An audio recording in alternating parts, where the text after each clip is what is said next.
Hello guys, welcome to my channel. তো আজকের recipe chicken কষা। তো চিকেন কষা বানানোর জন্য কী কী লাগছে দেখে নাও।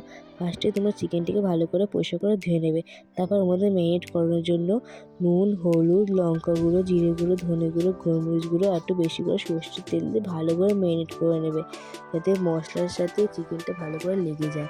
তো তোমরা চাইলে আধ ঘন্টা রাখতে পারো। তো সময় না থাকলে তোমার 15 মিনিটও রাখতে পারো। তো আধ ঘন্টা রাখলে বেশি টেস্ট হবে। তো ভালো করে ম্যারিনেট করবে। তো ম্যারিনেট করার পর কড়াইতে তেল গরম করে নেবে। তেল গরম করে ওর মধ্যে আলু দিয়ে দেবে। তো আলু তোমরা না চাইলে না দিতেও পারো, স্কিপ করতে পারো। তো আলুটা ভালো লাগে চিকেনে, তাই ভালো লাগে দিই। তারপর আলুটাকে নুন হলুদ দিয়ে লাল লাল করে ভেজে নিলাম। চিকেন মাটনের লাল লাল আলু ভাজলে খেতে ভালো লাগে। তো তারপর ওই তেলের মধ্যে গোটা গরম মশলা, চিনি, তেজপাতা ভালো করে ফোড়ন দিয়ে দেবে চিনিটা কালারের জন্য। তারপর ওর মধ্যে পেঁয়াজ কুচি, ক্যাপসিকাম কুচি। ক্যাপসিকামটা ইদানিং আমার খেতে খুবই ভালো লাগছে, তাই খাই। তো চিকেনে ক্যাপসিকাম দিয়ে দেখবে তোমরা, হেভি টেস্ট হয়। তো চিকেনে দিয়ে দিলাম ক্যাপসিকাম। তো তারপর ওর মধ্যে টমেটো দিয়ে দিলাম, দিয়ে ভালো করে ভেজে নিলাম। তারপর ওর মধ্যে মশলা দিয়ে দিলাম। মশলার মধ্যে দিয়েছি হচ্ছে জিরে, ধনে, আদা, রসুন বাটা। তো তোমরা ভালো করে ভেজে নেবে মশলাটাকে। ভেজে ওর মধ্যে ম্যারিনেট করা চিকেনটা ছিল ওটা দিয়ে দিলাম, দিয়ে ভালো করে কষবে, যাতে মশলার সাথে মাংসটা ভালো করে কষা হয়। মাংসটাও কষা হয়ে যাবে, চিকেনটাও কষা হয়ে যাবে।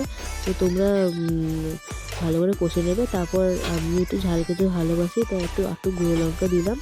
তো গুঁড়ো লঙ্কা দিয়ে ভালো করে কষবো। তারপর ভাজা আলুগুলো দিয়ে দিলাম। তারপর তোমরা ওর মধ্যে একটু টক দইও দিতে পারো। তো টক দই দেওয়ার পর ভালো করে কষবে লো ফ্লেমে।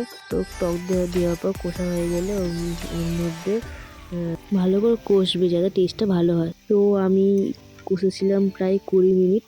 তো তোমরা গরম জল দিয়ে দিবে ওর মধ্যে কষার পর। তো যে কোনো তরকারিতেই গরম জল দিলে টেস্ট ভালো হয়। তো গরম জল করে দেবে, তোমরা চেষ্টা করবে। তো তারপর ওর মধ্যে গরম জল দিয়ে ভালো করে মিক্স করে দিয়ে রেখে দেবে তোমরা গরম জল দিয়ে। তো তারপর ঢাকা খুলে ওর মধ্যে গরম মশলা দিয়ে দেবে গুঁড়ো, তারপর ধনেপাতা দিয়ে তরকারিটা নামিয়ে নেবে। তো আমাদের চিকেন কষা রেডি। তো তারপর তোমার রাইস, চিকেন আর স্যালাড দিয়ে সার্ভ